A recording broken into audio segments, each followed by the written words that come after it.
سے صافی حضرات، آج آپ کو یہاں پہ زحمت اس لیے دیا گیا ہے کہ آپ کا توجہ ایک مسئلے کی جانب کروانا چاہتے ہیں۔ ہمارا وزیر اعلیٰ بلوچستان سے امید ہے جس طرح وہ غریب، بے سہارا اور مظلوم افراد کے ساتھ کھڑے ہو کر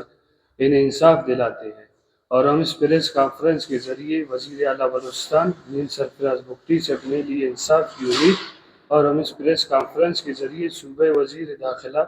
میر ضیاء اللہ لانگو، آئی جی پولیس اور بالا حکام سے درخواست کرتے ہیں کہ ہماری مدد کی جائے، ہمیں انصاف دلایا جائے۔ جو کہ کچھ وقت پہلے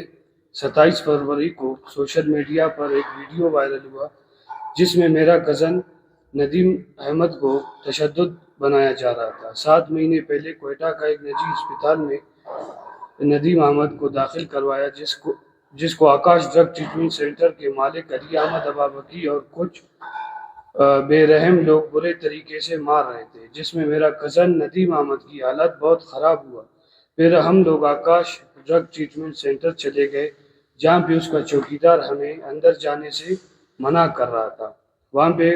جیسے ہم لوگ اندر داخل ہوئے، وہاں پہ ایک اسٹاف موجود تھی، وہ ایک عورت تھی جس نے ہمیں اپنے کزن ندیم کے بارے ندیم کے بارے میں پوچھا، اس نے ہمیں دھمکی دینے لگی۔ پھر ہم لوگوں نے انسانی حقوق اور سوشل ویلفیئر اور پولیس کی ٹیم آئی جس نے اسپتال کو سیل کر دیا، اور پولیس نے 5 افراد کو گرفتار کیا اور اسپتال کو سیل کر دیا۔ اور اس کے بعد پولیس نے ہمیں یقین دہانی کروائی کہ آکاش ڈرگ ٹریٹمنٹ سینٹر کا مالک علی احمد ابابکی کو جلد سے جلد گرفتار کریں گے۔ کچھ وقت گزرنے کے باوجود علی احمد ابابکی گرفتار نہ ہو سکا۔ کچھ روز پہلے علی احمد ابابکی نے ہمیں اور ہماری فیملی کو اٹھانے اور مارنے کی دھمکی دی، جس کے بعد ہم لوگ فوراً پولیس تھانے چلے گئے۔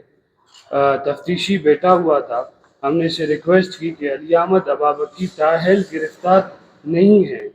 جس کے باوجود علی احمد ابابکی ہمیں دھمکی اور اٹھانے اور مارنے کی دھمکی دے رہی ہے۔ علی احمد ابابکی اس وقت کوئٹہ میں موجود ہے اور پولیس نے تاحال اسے گرفتار نہیں کیا ہے۔ پھر ہمیں پولیس تھانے سے اسی طرح واپس بھیج دیا گیا، کہا جی ہم کوشش کر رہے ہیں علی احمد ابابکی کو گرفتار کرنے کے لیے۔ پھر اس وجہ سے آج ہم لوگ پریس کانفرنس کر کے وزیر اعلیٰ بلوچستان میر سرفراز بگٹی اور میر ضیاء لانگو سے ایک بار پھر اپیل کرتے ہیں کہ ہمیں اور ہمارے فیملی کو علی احمد ابابکی سے خطرہ ہے، جس کی وجہ سے ہم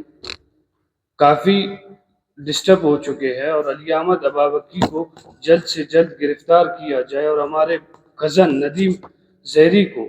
انصاف دیا جائے اور ہمارے فیملی کو انصاف دیا جائے۔